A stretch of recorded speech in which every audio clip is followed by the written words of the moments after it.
Шаарда болсоңуз сөзсүз түрдө жылкыга келишиңиз керек. Биринчиден, шаарда көп ойлоносуз, ызы чуу көп, машинанын сигналы, бул жактан шаардын сигналы өтө көп, баш ызы чууга кадимкидей батып калат.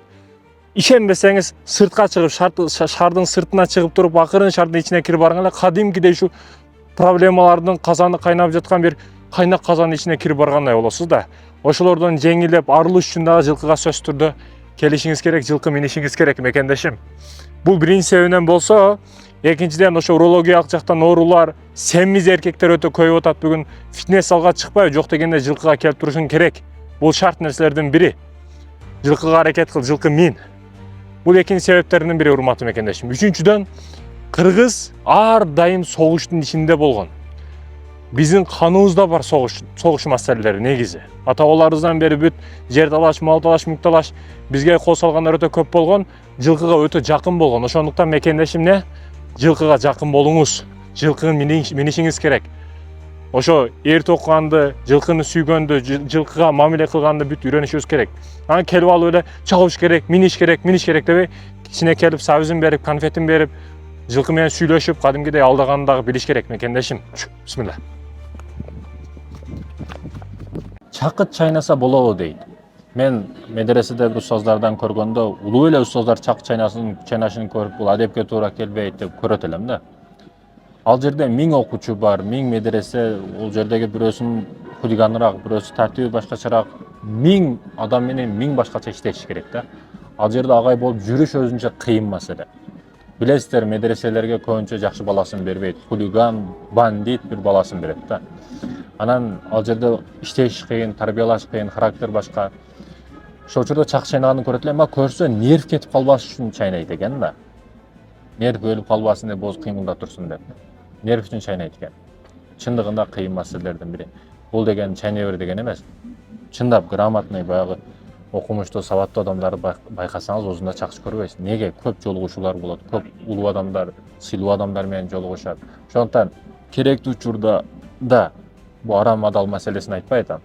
Бирок мындай чайнай турган өзүнүн орду, адеп ажылдап мынтип баягыдай ажып кызга окшоп мынтип чапылдап турсаң, адепсиз көрүнүш болуп калат. Ошондуктан ар бир нерсенин орду бар, ар бир нерсенин кезеги бар. Муну билиш керек. Аял киши сөзсүз бирөөнү сүйүш керек. Бирөөнү сүйүп, бирөөнү ардактап жашабаса, анда бардыгын жек көрүштү баштайт. Автоматтык түрдө ошондой. Табият ушундай да. Ошо бир ай сайын, бир жумага чейин кандар кеп турат, организм өзгөрүп турат, тело, ички дүйнө бардыгы өзгөрүп турат. Айтор бирөөдөн нервин чыгарып, бирөөдөн ачуусун чыгарып, бирөөдөн сүйүүсүн чыгарып турбаса, аял киши бардыгынан нерв чыгарып, капа болуп, таарынып, өзүнөн өзү эмне кылышты билбей, стресске түшүп, тортторду жеп, магазинде жебеген нерсеси кабай семирип, түн күн айырмасы жок, караңгы туман жашоого кирип калып, тумандын ичинде өзүн таппай эле жүрө берген бир баягы зомбиге окшоп калат да. Ошон үчүн да эркекке муктаж аял киши. Ал сулуу болсун, ал хуник болсун, ал семиз болсун, ал арык болсун, бай болсун, кедей болсун, айырмасы жок. Сөзсүз эр эмнеге керек дейт да кээ бирөөлөр. Эр сөзсүз керек. Мына жообу сага. Дагы кандай жооп болушу мүмкүн? Ошондуктан эрге тийгиле, баягы 30га чыгып, 25ке чыгып турмушка чыкпай жүргөндөр бар. Тездеткиле турмушка чыгышыңар керек. Жеке карьера кылам, жашоо кылам. Зеригип каласың жашоодон. Ошо сен ойлоп аткан акчаны да табасың, үйдү дагы саласың, макул карьераңды кыл. Бирок кадимкидей зеригип каласың жашоодон. Бардыгы баласы менен бараң шараңдуу болуп жүрсө, сен бул жакта жалгыздык менен күрөшүшүңө туура келип калат. Ошондуктан көп аялдар, статистиканы да карасаңыз, аялдар неге өкүнөт? Эрден ажырашып кетсе, дароо башкага тийип көбүрөөк балалуу болбой калганына өкүнөт, же тезирээк күйөөгө чыгып, көбүрөөк балалуу болбой калгандыгына өкүнөт. Өкүнүшү семейный проблемаларды аял киши көп өкүнөт. Өкүнгөндөрдүн катарында болбоңуз. Кечиримдүү бол, кечиргенди бил. Алсыздар өч алат, күчтүүлөр кечирет. Акылдуу болсо маани бербейт экен. Бирок ыймандуу жамандык кылдыбы? Тескерисинче жакшылык менен жооп берип коет.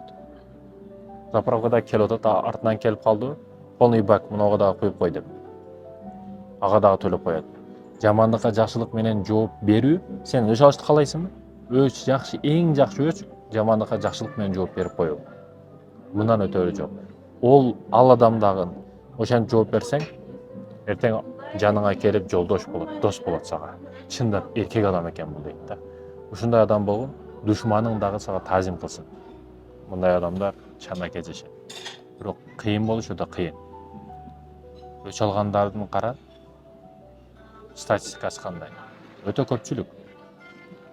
Сен кыйын адам болушуң керек. Өч алган эмес, өч албагандардын катарында бол.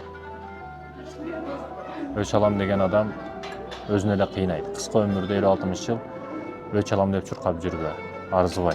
Эртең адилеттүүлүк таразасы акыретте. Ал жерде суроо жооп катуу болот, адилеттүү сот болот. Ошол жерде чечип аласың эгер ушунчалык өч алгың келип атса. Акча тауып, акыл таппагандар өтө көбөйдү бүгүн. Чындыгында кичине бизнестен башкадан акча келип калса, дароо кеттик аракка, дароо кеттик чайканага, дароо кеттик кыздарга деп ушундай арам маселелерди ойлогондор жок эмес. Чындыгында жок эмес. Арам чөйрөнү дароо өзүнө чогултуп алгандар жок эмес. Көтөрө алган бай болсун деген бекеринен эмес да. Акча канча тапсаң тап, адалыга иштет. Адалынан тап, адалыга иштет. Бүгүн оң кол сол кол кылып, адал арам кылып аралаштырып таап атасың, бирок эртең бардыгынан ажырайсың. Плюс барып, ошо тапкан бардыгына жооп бересиң. Эң өкүндүргөнү ойлондурганы да ошо да. Бир күндө бардыгынан ажырайсың, андан кыйыны барып ошо бардыгына жооп бересиң. Таап аткан нерсең каягынан келип атат? Маани бер. Бүгүн ушул маселеде ой жүгүртүү жоголуп атат адамдарда. Акчаны ал да өзүңдү жоготуп койбо. Көп сумма сени алдап койбосун. Чындыгында ушундай көздөр алаңдап чоң сумманы көрсө, өзүн жоготуп, өзүн башкара албай, эркинен ашыкча кубанычка батып кеткендер бар да. Ошондуктан дуа кылганда көп акча мени азгыратырган болсо, тозок алып барса анын кереги жок. Чоң акча мени берекелүү кылса, бейишке алып барса, Аллахым берген деп дуа кылыш керек. Сөзсүз түрдө мунун берген дей бериш шарт эмес. Бут кийимим жок, кроссовкам жок деп наалыба. Бут кийим кийиш үчүн буту жоктор бар. Ошолордун бирөөсүн көрүп келип атабыз бүгүн. Абал өтө оор, буту жок, буту кесилип кетти. Сахар билесиздер өтө жаман оорулардын бири. Бир бутун врачтар эч нерсеге карабастан кесип салды. Эне ал бут кийимим жок деп арзанабы? Жок, бутум жок деп арзанат эми ал. Сизде бутуңуз бар, каалаган бут кийим кийсеңиз боло берет. Чуркап жүрө бересиз каалаганда, ээн эркин. Буту жок, колу жоктордон сурасаңыз, жашоодо эң чоң жоготкон нерселер өтө көп, бирок эң чоң жоготкон нерсем бул бутум же колум дейт да. Ошо жоготкон нерсесин айтат. Ошондуктан өтө чоң неемат. Кеч убактыраак жатып, кеч 11-де жатып кутандан кийин эртең менен тахажжудка 3-тө туруш ден соолукту чың кылат, сонун кылат, идеал кылат. Ошондуктан бул убактарга маани бер. Ден соолугуңа кара. Жашоодо бул телага жакшы нерселерди киргиз, жакшы нерселерди бер. Болбосо абалың өтө оор болот. Бүгүн спорт залга барбасаң, эртең больницага барышыңа туура келет. 3 нерсени 3 жерге алып кой.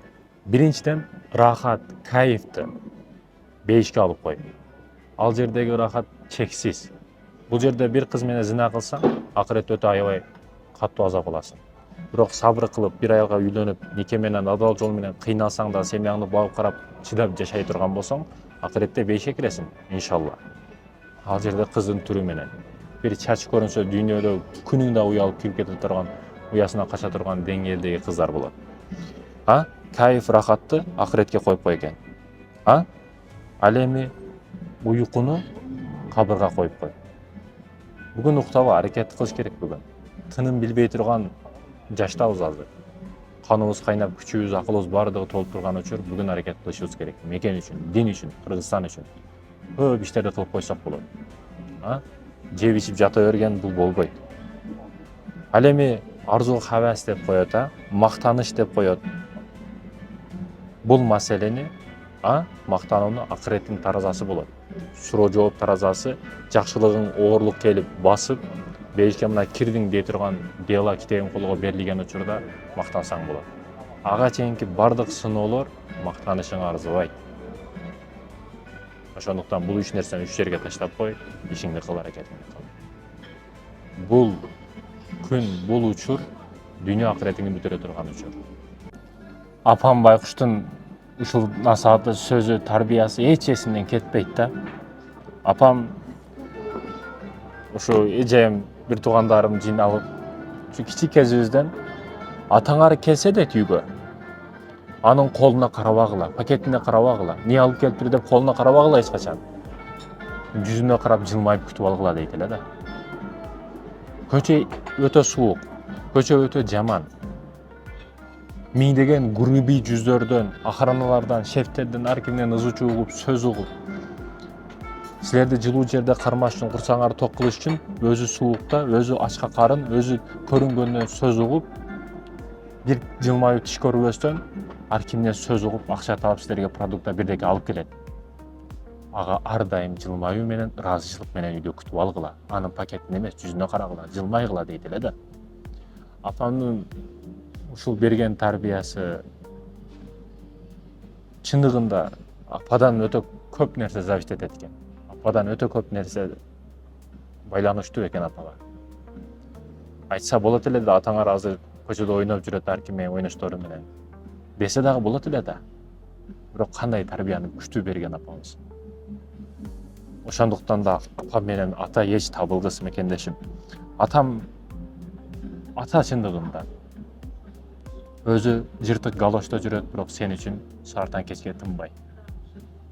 Өзү арзыбаган кургак рис жейт, сага кебаптын, шашлыктын жакшысын алып берет. Камчы басып ат калдырбас астына.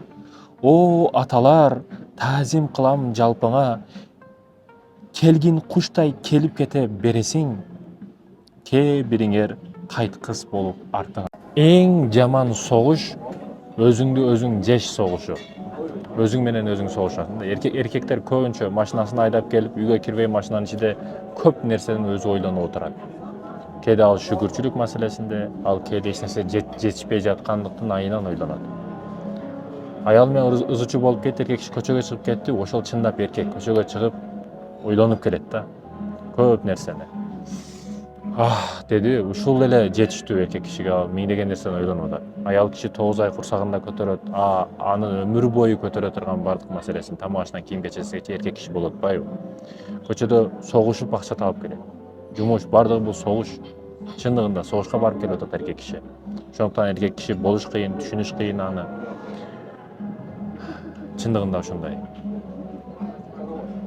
Баягы мен дагы ойлонуп, кээде отуруп, жүрөгүм менен мээм кадимкидей урушат да. Кээде мээм жеңет, кээде жүрөгүм жеңет, бирок азапты баары өзүмдүн тие алам, өзүмдүн денем тартат да. Мындайча айтканда,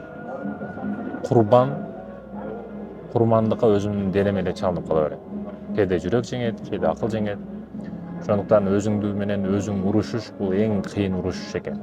Душман ясно, ал сыртта, ичиңде эмес. Аны барып керектүү жерде сүйлөшүп аласың, бирок ичиңде өзүң менен өзүң күрөшүш бул өтө кыйын маселе. Муну эркектер өтө жакшы билет.